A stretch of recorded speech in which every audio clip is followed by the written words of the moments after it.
Hello everyone, welcome to EduRev. Let's begin with our today's topic, that is averages.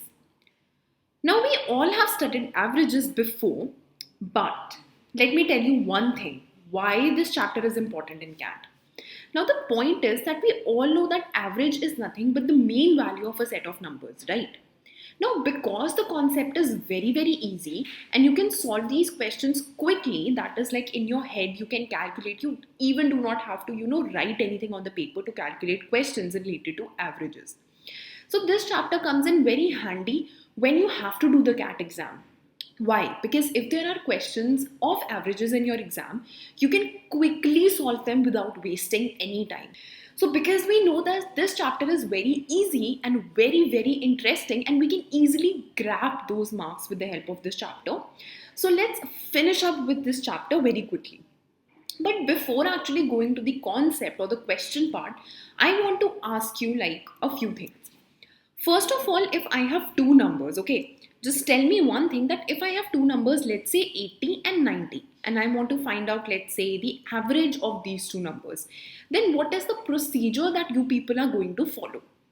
Now I know a lot of you will say that because these are two numbers, so simply to find the average, what we can do is we can add these two numbers, that is 80 plus 90, and then we are going to divide the number by 2, that is by the total amount of numbers which we are adding. And whatever the answer of this calculation will be the average. So it will be the average. Right. So this is as simple as it seems, right? But wait a minute. For example, you went to like a grocery store and there were, let's say you wanted to buy a product A. Now of that product, there were two companies who were selling that product A. For example, you went to grocery store and you wanted to like buy maybe a bucket of peanut butter. So if you wanted to like take a packet of peanut butter from that grocery store and there were like suppose let's say two options available, two options as in two different companies were selling those peanut butter, okay, and you thought that all right, let me buy the peanut butter, okay. So let's assume that for 5 kg of peanut butter for like say a company named ABC. So for 5 kg of peanut butter, the cost was 14 kgs, 14 rupees per kg. Okay. So for 5 kgs of peanut butter, you bought actually 5 kgs of peanut butter. And for that 5 kg, the cost was what? 14 rupees per kg. And let's say there was another company, DEF, and you bought like 3 kgs of peanut butter of that company. And the price was what? The price was 20 per kg. Okay. So let me simplify this question again for you. You went to a grocery store, you wanted to buy peanut butter and there were two options available, that is company ABC and company DEF. Alright. So from company ABC, you bought like 5 kgs of peanut butter and the rate was what? 14 rupees per kg. And for the company DEF, you bought what? 30 kgs of peanut butter and for that the price was what? 20 rupees per kg. Now you came home and you just wanted to figure out what is the average cost of the total peanut butter you got. So you got 5 kgs of peanut butter from ABC and this is the rate of that peanut butter. And you got 3 kgs of peanut butter of the company DEF and this is the price of that peanut butter. And you just wanted to figure out that what is the average price. Now if you are thinking that the average price simply will be 14 plus 20 by 2, so I just want to tell you to give it a thought because this is wrong. And why this is wrong is because with the amount that we spend on peanut butter, there is also a very important thing which we are missing, that is the amount of peanut butter which we actually bought. And this concept, when we want to find out the averages of these things where there is like a weight related to some quantity, this concept is basically termed as your weighted average. So it is termed as what? It is termed as your weighted average.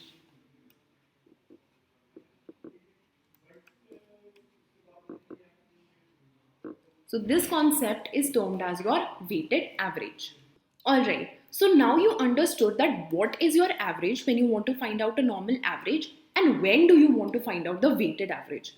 But there's still this question that remains, that actually how do we calculate the weighted average? Now, calculation of weighted average is very, very simple. So, how to do it? First of all, you need to multiply the amount of substance that you bought. Let me just change the color of the pen so that there's no confusion. And let's take a green colored, but that's going to be light. So, okay, let's take a dark blue or something. But the point is that what you need to do is the amount of thing that you bought and the price that is related to that. You just have to multiply it. That is, in this case, you have to multiply 5 with 14. Similarly, you have to multiply 3 with 20. Correct? And now you need to divide it by the weight. Weight is, you bought 5 kgs of one and 3 kgs of one, that is 8. So this is basically what is going to be your average. So when you're going to calculate it, your answer is going to be 16.25 rupees per kg. So this is the average amount you spend per kg on your peanut butter.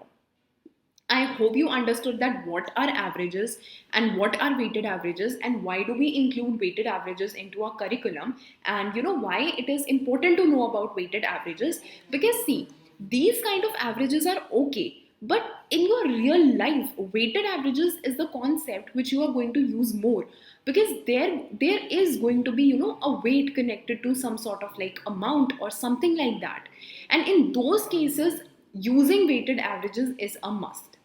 But the point is, there's still one question that is pending. And that question of mine is, let me just erase it. Okay. Now that question of mine is, here the weights are different. Correct? For one, I have like 3 kgs and for the other one, I have like 5 kgs. Now let's assume that I, buy same amount of the things. That is, for ABC, I bought like 5 kgs of peanut butter. And for DEF also, I, let's say, get 5 kgs of peanut butter. So now what is the verdict? What is going to be the average, or I must say the weighted average of the whole solution? So let's figure it out. It will be what? It will be 14 into 5 plus 5 into 20. Okay. And what is this going to be? Divided by 5 plus 5. Now when I'm going to solve it, I can simply say 14 plus 5 into like 5 upon what? 10, and it will be by 2. So it will be simply what? 14 plus 5 by 2, that is 19 by 2. So the weighted average is going to be what? 19 by 2. But hold on a second. Let me explain you this concept as well. Okay. So now the point is that my weighted average came to be 19 by 2. Okay. Now let's think that there is no weight included, because the weights are same, like 5 kgs for ABC and 5 kgs for DEF. So for just a moment, let's just think that there is no weight included. Now if there is no weight included, then the only thing that we need to calculate is the amount of money. Okay. So the amount of money is going to be what? I'm so sorry, I think here I like miscalculated. It has to be what? It has to be 20. So 5 to 20, 10, 34. So it has to be 34 by 2. Okay, so this is the weighted average. I'm so sorry that I did 19 by 2. But never mind, let's continue. Yes, so I was saying that because the weights are same. That is, I have 5 kgs for ABC and I have 5 kgs for DEF.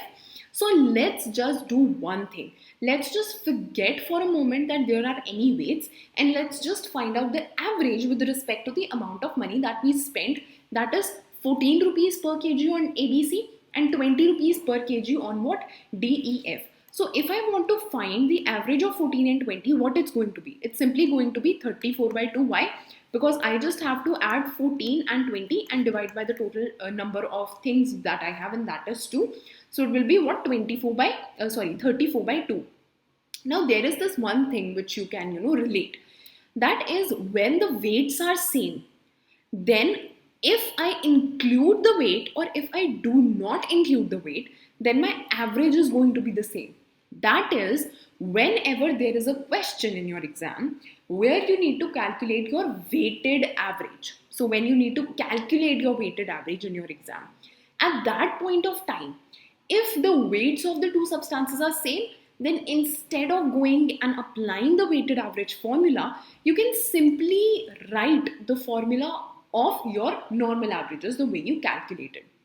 Now 34 by 2 is simply going to be what? 17. Correct. Now it is 14 kgs and it is 20 kgs. So I just write 14, 15, 16, 17, 18, 19 and 20. So if I'm crossing it, you can see that 17 is what? The middle. That is the mean value. Correct? 17 is what? 17 is going to be the mean value. Now there is one more point. 17 came out when the weights were same. When the weights were different, that is one was 5 kg and one was 3 kg, the average was what? 16.25. Now you can see the mean is 17 of your normal average. But when you had what? Weighted average, your mean shifted towards 14 hand side. Why? Because the weight that is related to 14 is more, that is 5 kg, and the weight that is related to your 20 is less, that was your 3 kgs initially. So there is this one point that is very, very important, and I'm going to state this point to you people. Just write down this point in your notepads because it's very important and it will be very handy when you're solving questions in your exam. So the point is that whenever you have to solve a question of your weighted average and the two weights of the given substances are equal, then you simply have to calculate your normal average. Whereas on the other hand side, when you are calculating your weighted averages and the weights are different and you have options in your question, in your CAT, obviously you will have options. So you can actually use the format of elimination. How? We have just seen here that if the weights are different, the weighted average will have a slight inclination towards the number which has a higher weight. In this case, the weighted average has an inclination towards 14 rupees per kg because the amount of weight that was associated to that number, that is your 5 kg, is what? More than the weight that was associated to your 20 rupees per kg, that is 3 kg. So I hope you people have understood this concept. Now before diving into the question, let's just see the normal definition of averages and weighted averages for just locking the concept in our brains. So if I move further, then this is basically what is an average. Just take a screenshot because this is everything that I've explained to you, that what is an average, how do you calculate average, okay, what is mean of a number. So I'll just read it for you people. That is, the average of a number is measure of the central tendency, as I've told you. That is, it's the mean of a set of numbers. Okay, it's like the center point of a set of numbers. So it's just the center point. Okay, and if there are n amount of numbers and you just want to calculate the mean, you just sum it up and divide it by n. So this is basically your mean. And yeah, this is how your mean is calculated. And when you calculate, this is easy, right? This is the formula. So if you're going to multiply an with your n, you will get what? The sum of your numbers. As simple as that. This is your average. Whereas when we go towards weighted average, so weighted average is nothing. So when we have two or more groups whose individual averages are known, then to find the combined average of all the elements of the groups, we use what? We use weighted average. Thus, if we have k groups with average like A1, A2 and AK, and we have N1, N2 and NK elements, then the weighted average is given by this formula. That is, we just need to multiply the two and divide it by the total sum of weights. So I hope you people have understood the concept of averages and weighted average. And the most important part is that that's it. This is the only concept which you need to know in your averages to crack all the questions of this chapter. So now, as we have understood the whole concept, let's do one thing. Let's go and solve a lot of questions to understand and log this concept a bit more in our head. Okay, so let's go to the first question. Alright, so let's see what the first question says. Now the first question talks that the average weight of 10 students of a class is what? 32 kgs. A new student comes to the class and the average weight increases by 1 kgs. Okay, and we need to find the weight of the new student. Okay, this is like a very, very simple question. So let's see how we can solve it. Now the point is that the total number of students initially was 10 and the average weight of those people were 32 kgs. Now, what is the meaning of this statement? The meaning of this statement is the average weight of 10 students is 32 means that all the 10 students have what? A weight equivalent to 32 kgs. Now, I'm not saying that they all have 32 kgs. No. Some might have 32 kgs, some might have 30, some might have 35, some might have 31. But when I calculate the average of all these weights, then that came out to be 32, which means that if I replace the weight of each student with the number that is 32, that is the average weight that came out to be, then that will not change my calculations. For example, okay, let me explain you this concept first and then we'll get back to the question. Now the thing is that suppose there are 5 numbers, 1, 2, 3, 4 and 5. And I want to calculate the average of these numbers. So how will I do it? I will first of all add all these numbers, okay? So 5 plus 5, 10 plus 5, 15. So the sum of these numbers is going to be what? 15, okay? Total number is what? 5, correct? So total number is what? 5. So now if I'm going to find the average, that is 15 over 5, my answer is going to be 3. So 3 is what? The average of these numbers. Now what is the meaning of this statement? The meaning of this statement is that if I replace all these numbers by 3, I will get the exact same summation of the numbers. For example, if I replace 1 with 3, 2 with 3, 3 with 3, 4 with 3 and 5 with 3. Okay, and when I add it, so there are like what? 5 times 3. So the summation will again come out to be what? 15. Correct? And because the total number is what? Total number is 5. So again my average is going to be what? 3. So I hope you people understood this, that when we say that, there is a set of numbers and the average for those set of numbers is some number, and when we replace those numbers with the average, then our calculations won't change, as I have told you in this. So now coming back to our question. Okay, let me erase all of this first. Okay, so let's come back to our question. So in the question, I was explaining you that initially there were 10 students and 32 kg came out to be the average of those students. Okay, so that means all the 10 people, the weight of all the 10 people can be replaced by 32. So the total amount of weight is going to be what? 32 plus 32 plus 32 plus 32, correct? And how many times I have to add? I have to add 10 times because there are total 10 people, correct? So now that means 10 into 32 is going to give me the total weight, and that is going to be what? 320. Now similarly, after 11 people came, the average weight was what? 33, because the average increased by what? 1 kg. So the average weight was 33. So when I'm going to multiply it, it will be what? 11 into 33, and that will come out to be what? 363. That means there is an increment of what? 43 kgs. So there is an increment of 43 kgs. So what is going to be like the, the weight of the new student? The weight of the new student is going to be 43 kgs. Why? Because there is an increment of 43 in the averages. And your answer is going to be 43. But wait a second. This method that I've just shown on your screen is actually the long method. Okay, you take 10, you multiply it by 32, and then you find the average. Then you take 11, multiply it by 33, and then you find the average. Then you find the difference of these two averages, and then you find out the weight of that person that was added to the group. Now the point is that you do not have this much amount of time in your exam, and you know that, right? So you want a technique which is going to solve this question easily and quickly. So what I'm going to do is, I'm going to tell you that technique right now. I'm going to explain and elaborate the technique. Just understand that technique and just practice that technique again and again.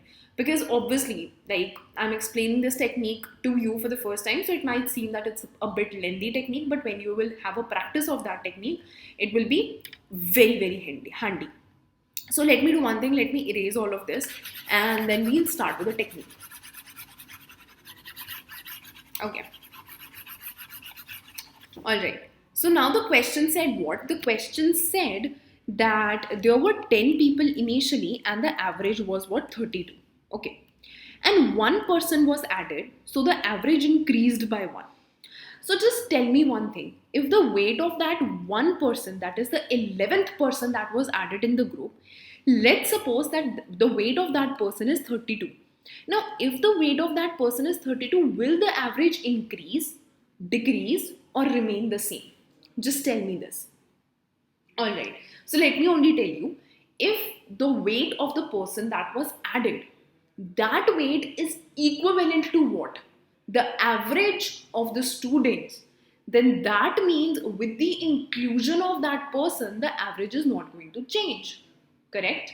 Correct. Like for example, I gave you this example of 1, 2, 3, 4, 5. Okay. Suppose I added one person here. Okay. So this is person 1, this is person 2, this is person 3, this is person 4, and this is person 5. And the average weight of all this is 5. So let me, add one more person. So when I'm going to add one more person to it, whose weight is going to be equivalent to the average weight. Okay. So then at that point of time, what is not going to change? The average is not going to change. That means that if I'm adding the 11th person and the weight of that person is what, 32, then at that point of time, the average is not going to change. But when you read the question, they are actually saying that the average is changing. And how the average is changing? It's actually increasing. And how is it increasing? By 1 kg. Which means what? If the average is increasing 1 kg, that means the weight of all the people, that is weight of all 11 people, is increasing by 1 kg. So basically what I'm saying is I'll say it in your, a simple language. Okay. So there were 10 people. The average of their weights was 32. Then I assumed that because one person was added and the weight of that person is also 32, so the average will remain same, that is 32. But it was given in the question that the average is increasing by 1 kg. Now the average is increasing by 1 kg, which means that the weight of each and every person is also increasing by 1 kg. So there were 11 people and the weight of 11 people is increasing by 1 kg. So that means there is a total increment of 11 kg to the system. That means if 32, was the weight of that person, that was, which we assumed that the weight of that person is equivalent to the average. So if 32 was the average when there was if 32 was the weight of the person when there was no change in the average, then the weight of that person when the change in the average takes place by 1 kg is going to be 32 plus 11, that is 43 kgs. And how this happened? Again, I'm going to repeat it, that initially there were 10 people and there were what? There were 30, the average weight of those people were 32 kgs. And when one more person was added, we assumed that the weight of that person is equivalent to the average of the group of people, so that the average is neither increasing nor decreasing. So we assume that 32 is the weight. But when we saw the question was saying that the average is increasing by 1 kg. Now, increment in average with 1 kg means that the weight of each person, that is weight of all 11 people, is increasing by 1 kg. That means in totality, by adding that one person, that is the 11th person, there is an increment of 11 points.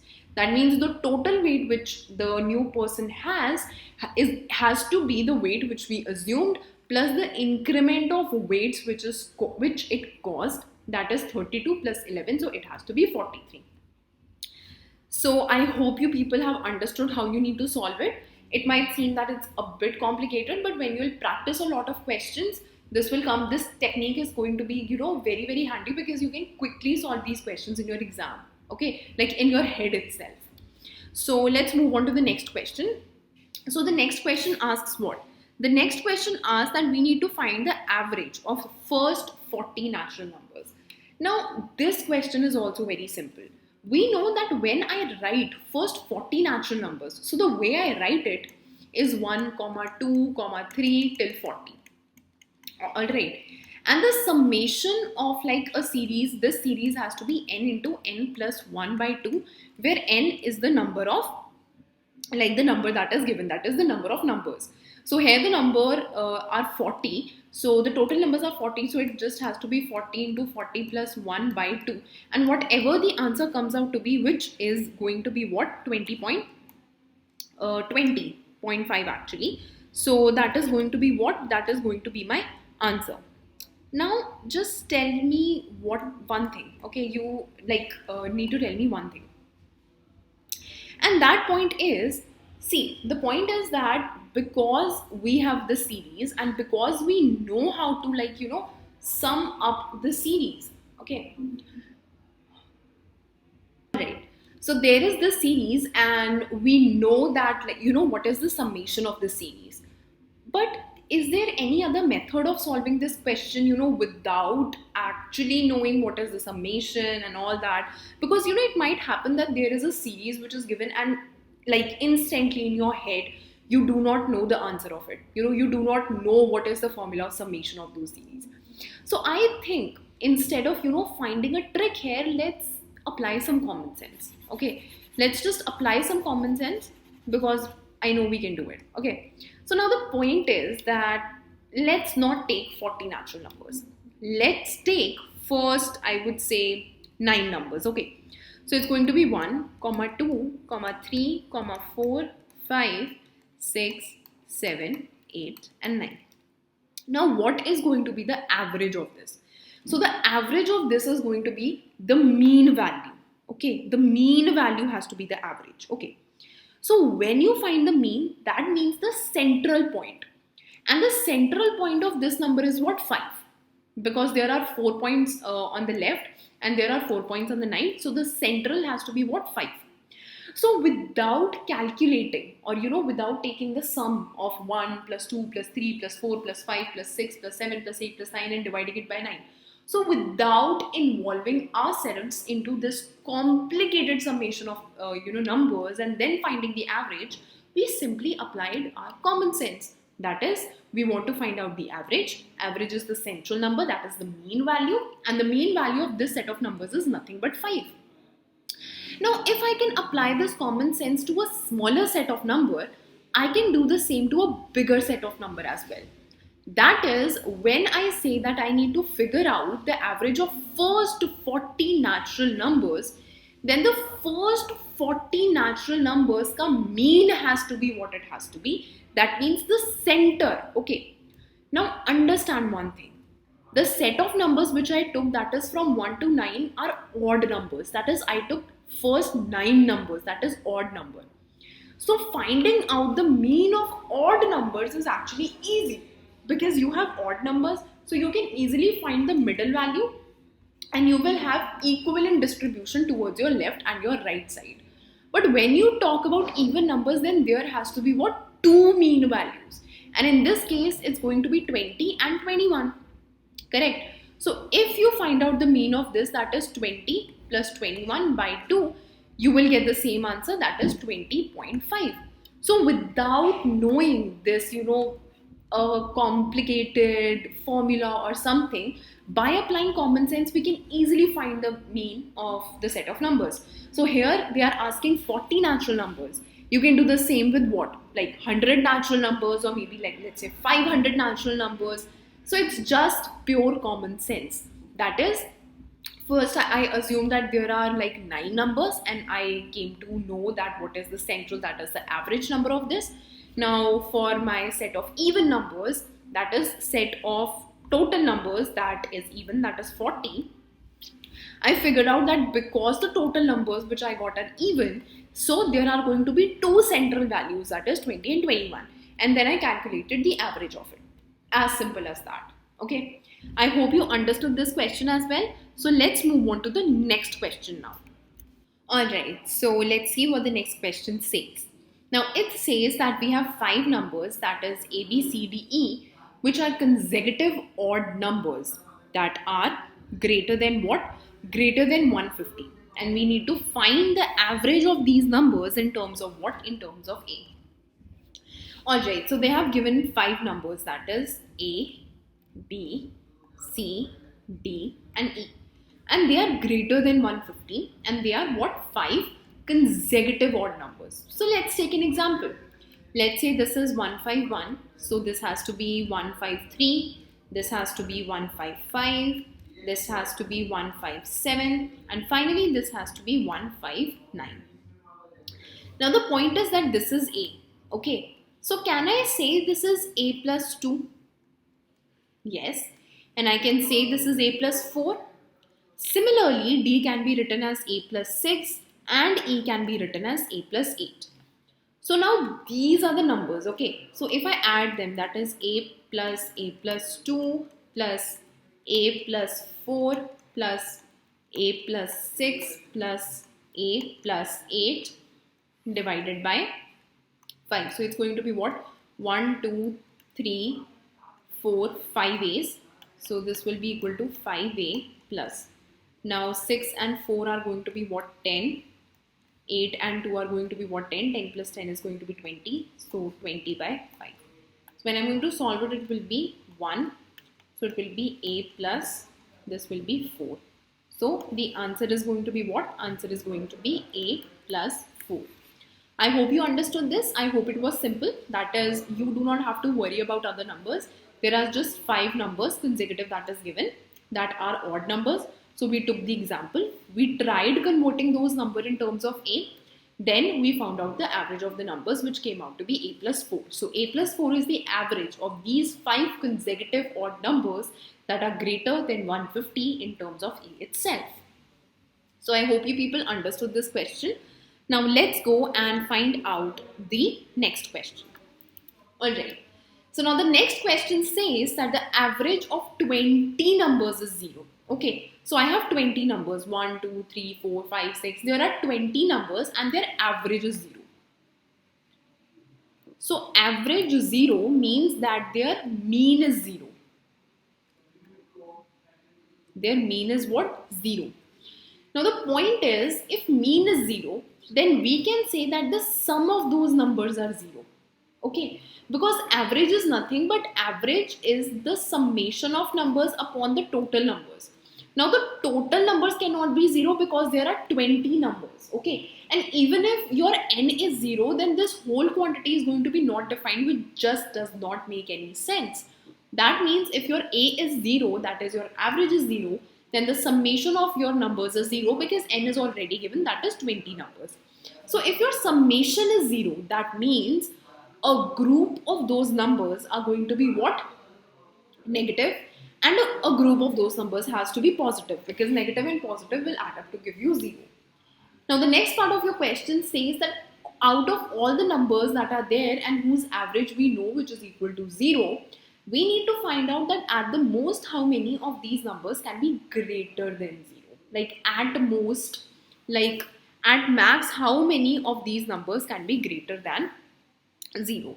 So it is very, very simple. Okay, this is just pure common sense and you just need to apply your common sense here. Okay.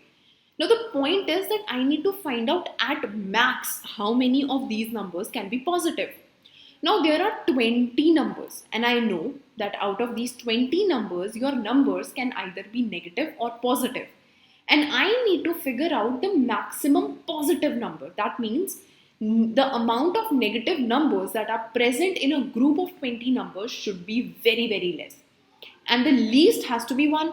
That means there has to be one negative number and there has to be one like 19 positive numbers, because we need to maximize the amount of positive numbers and we need to minimize the amount of negative numbers which are present in the group of numbers that is given to us, whose summation has to be 0. Now how can we write this? Okay, there are 19 positive numbers. So can these 19 positive numbers be plus 1, plus 1, plus 1, plus 1, where the total plus 1 we have is 19 and the one number that is negative can be negative of 19. So the summation, or you can say the average, is going to be 0 and the summation is also 0. So I hope you understood this. It's very simple, right? So basically this question is saying that you have 20 numbers whose average is 0. Now we, from this statement, figured out and acknowledged that if average is 0, then that means the summation of all those numbers is 0. Now, because the summation of all those numbers are 0, that means a part of numbers from that group needs to be positive and a part of numbers from that group needs to be what? Negative. And we need to maximize the amount of positive numbers and minimize the amount of negative numbers. So the maximum number of positive numbers which I can push to are 19 numbers, whereas the minimum amount of negative number which I need to provide to make the summation 0 has to be 1. So these 19 numbers can be positive 1, positive 1, positive 1, positive 1, and this is minus 19. Of course, you can take, any example, that is, instead of positive 1, you can take positive 2, positive 2, positive 2, and total 19. And then there's summation written here in negation. That means 19 into 2. So it has to be 18, 38. So positive 2, positive 2, 19 times, and then negative of 38. As simple as that. So yeah, whatever option is available in your paper, like in this format, you can simply like check the option that is similar to the amount of calculation which you are doing. So the options which are made are many, but this is the important concept to understand, that the minimum amount of negative numbers if you need to provide, that has to be at least 1, and the maximum amount of positive numbers which you need to provide, that has to be 90. I hope you understood this. Alright, so let's solve the next question. Now the next question says that the average of batsman after 25 innings was 56 runs per inning. So the total innings were 25 innings, and the average was what, 56 runs per inning. And if after 26th inning the average is increased by 2 runs, then what was his score in the 26th inning? Now this is a very, very simple question. Why? Because runs in 26th inning could be equated to runs total after 26th inning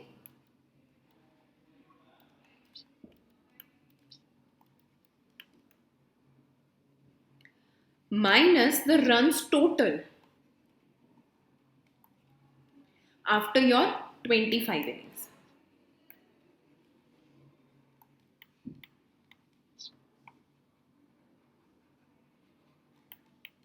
So it will be the total runs after your 26th inning minus your runs after your 25 innings. So it will be what? It will be 26 into 58 minus 25 into 56. And when you solve, it's going to be what? 108. As easy as it seems, right? So basically in this question, what we needed to do, we needed to find out the average of the batsman after 25 innings, and that was basically 56 runs per inning. And then we basically wanted to find out the the average after the 26th inning was increased by 2 runs. So we just wanted to find out that what was the score of only 26th inning, that is only of that particular inning we wanted to find out the score. So what we did, so the innings of like 26th one is going to be what? The total score after that.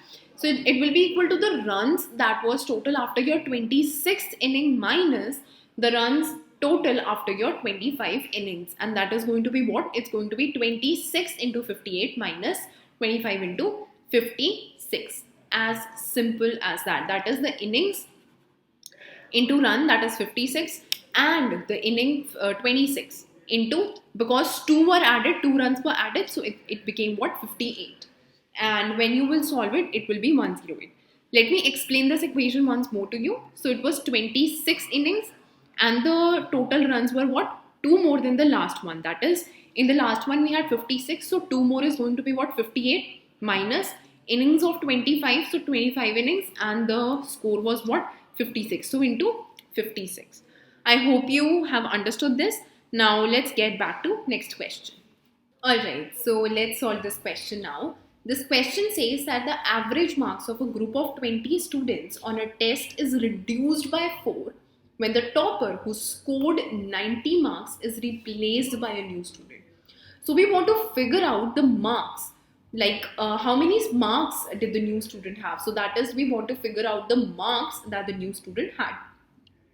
Now I'm going to solve this question. So if you people want to solve this question on your own, then you just can pause the video, solve it, and then come back, click on play button, and then you can see how I'm solving it. Now the thing is that let the initial average be x. Okay, so the initial total average will be what? There are 20 students. I assume that the average is x and there are 20 students. So the average is going to be what? 20. Like the initial total is going to be 20x. So this has to be the total, and this is like the average, which I assumed that it is x. So it's x and the total is what? 20x. Now the new average is going to be what? Because the marks is reduced by 4, so it's going to be nothing but x minus 4. Alright. And the new total is going to be what? The new total has to be 20 into x minus 4. Okay. And 20 into x minus 4 is nothing but it is 20x minus 80. Correct. That means the reduction of 80 is created by the replacement. Hence, the new student will be having what? It will be having 80 marks less than the student he replaces. And the student which he replaced did have what? 90 marks. So his marks has to be 90 minus 80. That is nothing but 10. So I hope this was simple to understand. I'll explain once more how I did it. That is, the average that I assumed was x, and then the total will be 20x. Then they are saying that when the topper was actually replaced, then the average dropped by 4 points, that is x minus 4. So the total is going to be that there were 20 students, so the total will be 20 into x minus 4, that is 20x minus 80. Now initially it was 20x and then it was 20x minus 80. That means there is drop of 80 marks. That means that student who was added in place of the topper has 80 marks less than the marks of the topper, that is 90. So 90 minus 80 will be what? 10. Now the point is that the way I solved this is correct, but there is a shortcut to do it. So let's see the shortcut as well. Now the thing is that the replacement has an effect of reducing the average marks of each student, like 20 students, by 4.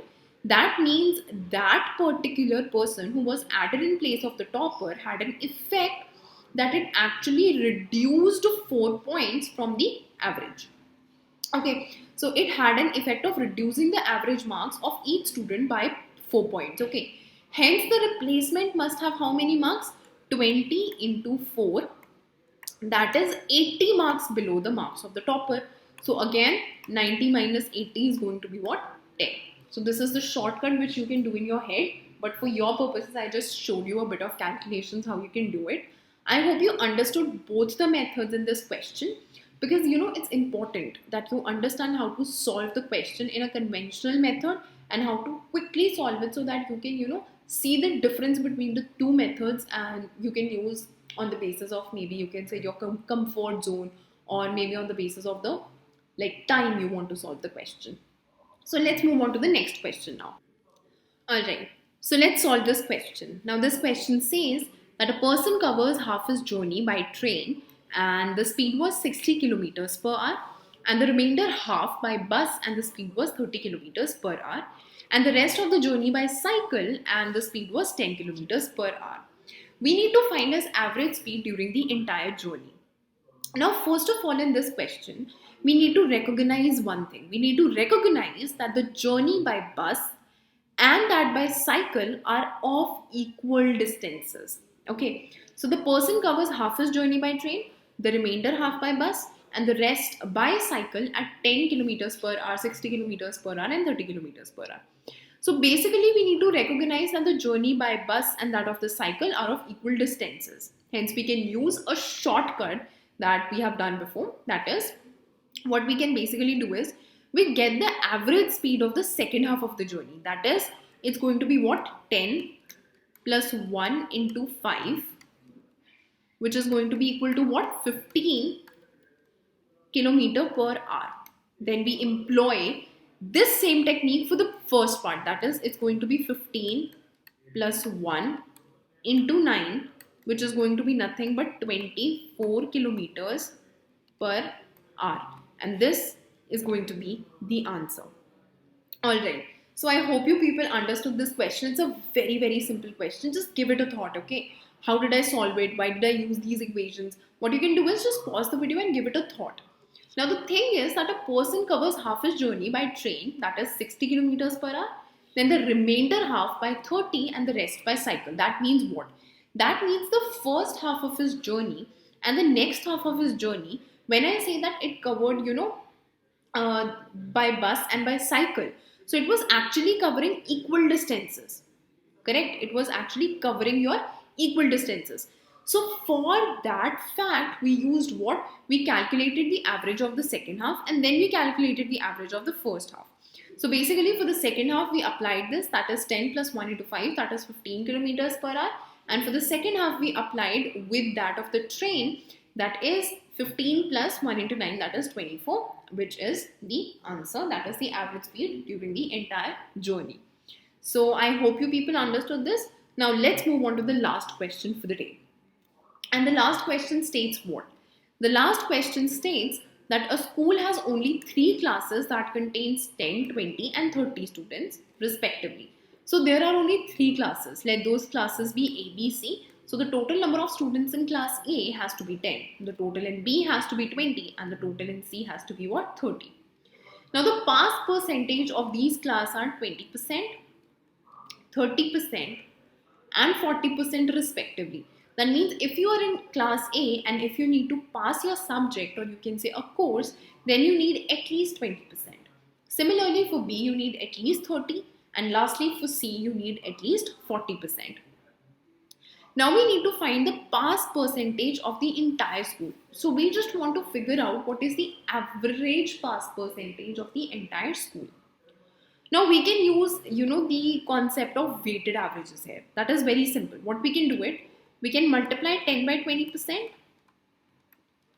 then 20 with 30%, then 30 with 40%, and we need to divide it by 10 plus 20 plus 30. So this is the concept of weighted average, and when you will calculate it, it will be 33.33%. And that means the average pass percentage of the entire school is 33.33%.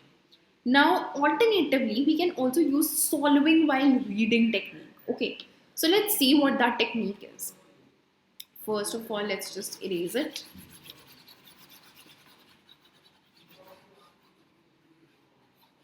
Okay, so let's see what is the technique that is solving while reading.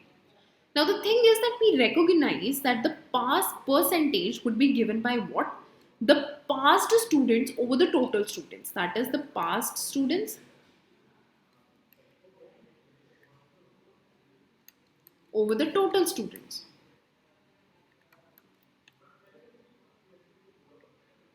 Right? Now, as soon as you get into the second line of the question, that is the pass percentage of these classes are 20, 30 and 40 respectively, we need to get back to the first sentence and get the total number of pass students. That is, it was like the total was 10, then 20, then 30. So we need to get the total percentage of students that passed it, which is going to be what? 2 in this case. Why? 20% of 10. 20 by 100 into 10. So 2 students passed in this class. Similarly, 6 passed in this class, and similarly 12 passed in this class.